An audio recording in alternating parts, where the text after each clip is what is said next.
Okay, this is part 2 of section 7.4. We left off on this slide, graphing linear inequalities without using test points. You can use a test point if you want, but it's usually you can kind of logic your way through this. Remember, if you have a vertical line and x equals a number, let's suppose you have x equals, 5. Okay, it's going to be a vertical line at 5. If you have x is greater than 5, or greater than or equal to, let's do greater than or equal to 5, still going to be a vertical line at 5. Now, you can do a test point.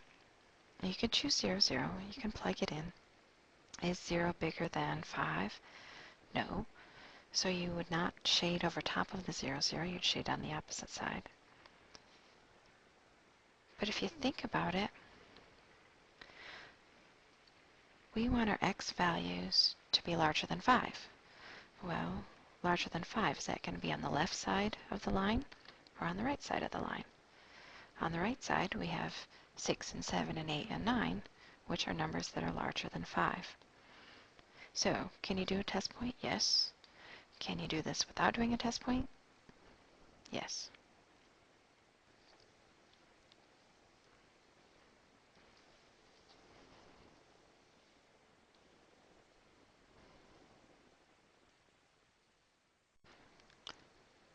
Same thing with a horizontal line. Remember, with a horizontal line, it's going to be y equals a number, or in this case, y is greater than or equal to a number, y is less than or equal to a number. And again, you can do the test point if you wish, but it's not strictly necessary. Most people can kind of logic their way through it.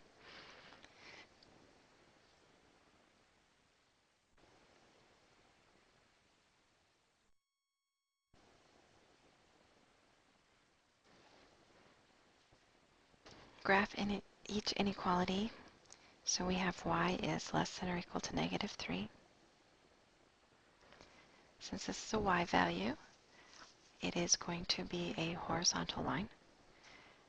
Since it's equal to, it's going to be a solid horizontal line at negative 3.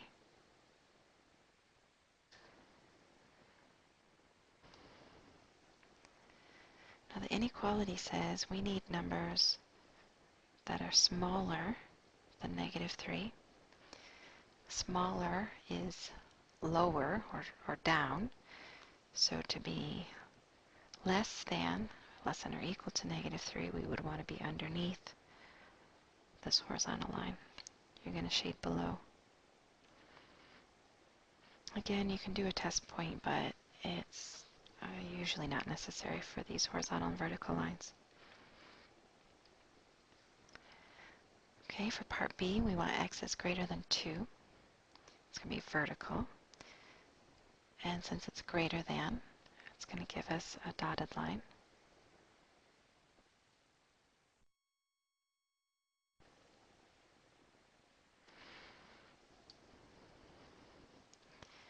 We need numbers that are larger than 2. And larger than 2 are going to be on the right side, so we're going to shade on the right side of the line.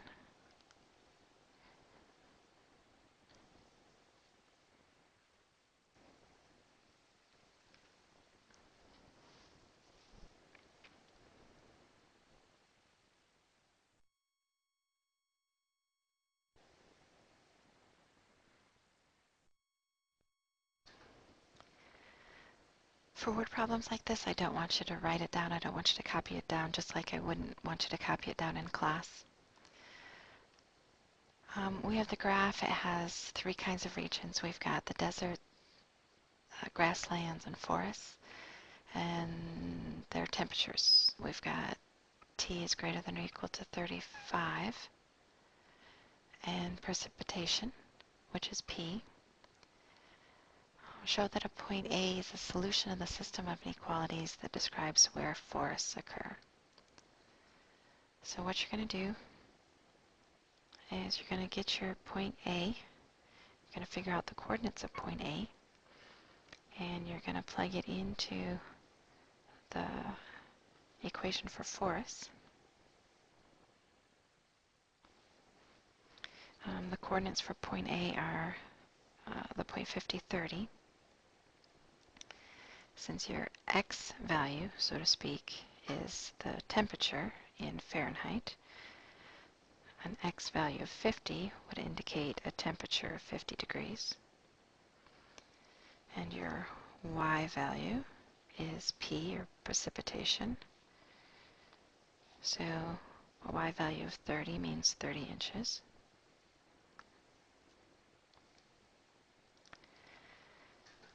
So in order to do this problem, we need to show that this 50-30 satisfies the system of inequalities for the force. We're going to take 50 and substitute it for T, and 30 and substitute it for P. So a forest occurs when the temperature is greater than or equal to 35. So if we take 50 and replace our T value, is 50 larger than 35? Yes, it is. Now we also need, for this equation, let's go back to here, right here. We need for that to occur. So we're going to take 50 for T and 30 for P and substitute it in and see if that works as well. So multiply 5 times 50, we get 250. 7 times 30, we get 210. Subtract, we get 40. And is 40 less than 70? Yes, it is. Since it works for both of them, we say that it satisfies the system for force.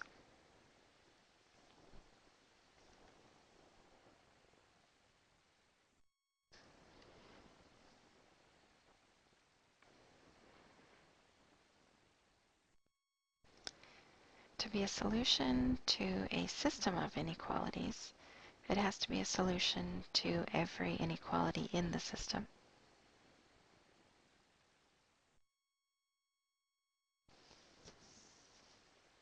We want to graph the solution set of this system. We have x minus y is less than 1, and we have 2x plus 3y is greater than or equal to 12.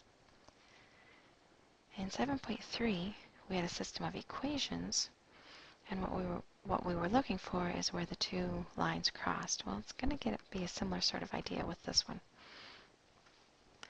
We're going to graph this inequality. We're going to shade it. We're going to graph the second inequality and shade that.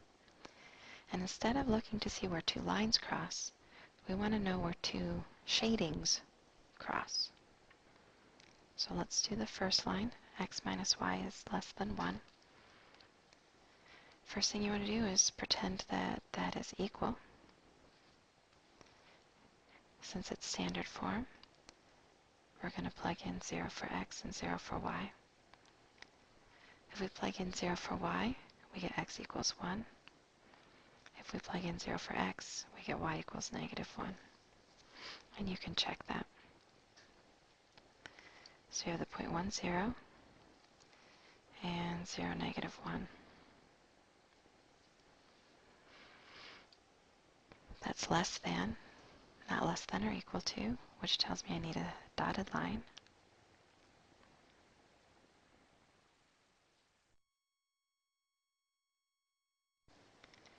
Test point. Since that line does not go through 0, 0, I'm going to choose 0, 0 as a test point. Is 0 subtract 0 less than 1? 0 subtract 0 is 0, and is 0 less than 1? Yes, it is. So lightly, I'm going to shade over top of 0, 0. Lightly. You are going to have to erase. So you might want to use pencil. It's a good idea to use pencil on these. Second inequality, got to graph that too. Again, it's in standard form. plug in 0 for x and y separately. So I plug in 0 for y, I have 2x plus 3 times 0 equals 12. Remember, when we're doing our points, we want it to be equal. 2x equals 12, or x equals 6. For my second point, I'm going to plug in x equals 0. 2 times 0 plus 3y equals 12. 3y equals 12, or y equals 4. So those 2 points, I have 6, 0 and 0, 4.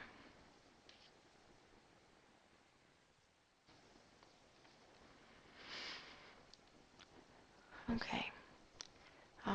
Go back to the inequality, and you see that it's equal to, greater than or equal to, so that I'm going to draw with a solid line.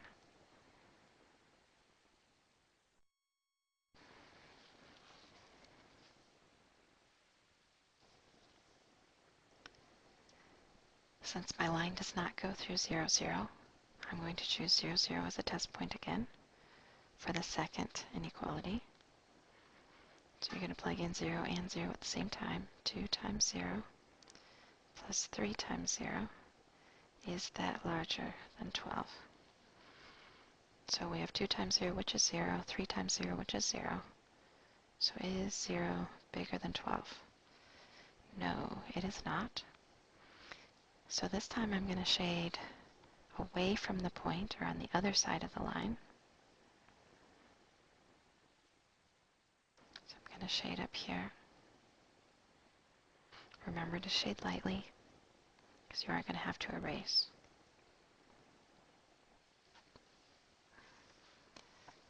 Now, to get the actual answer, remember with the system of equations, what we were looking for is where the 2 lines crossed. Well, for this one, we're looking for where the 2 shadings cross. If you look on the right side, all I see is green. In this region right here, there is no green and blue, so I'm going to erase that because that's not part of the answer. If you look on the left side, you only see blue, not green and blue, so you're going to erase the blue.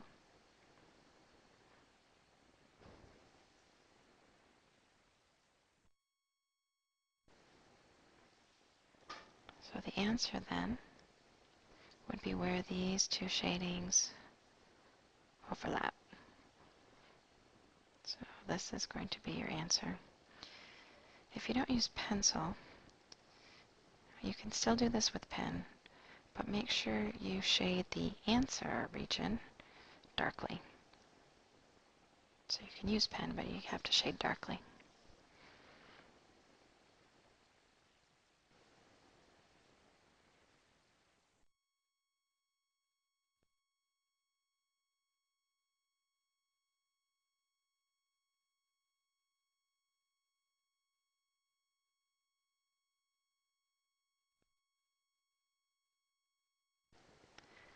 Okay, the homework for section 7.4 is going to be 4 through 36 every 4. I also want you to do 45 and 46. And this is the end of part 2.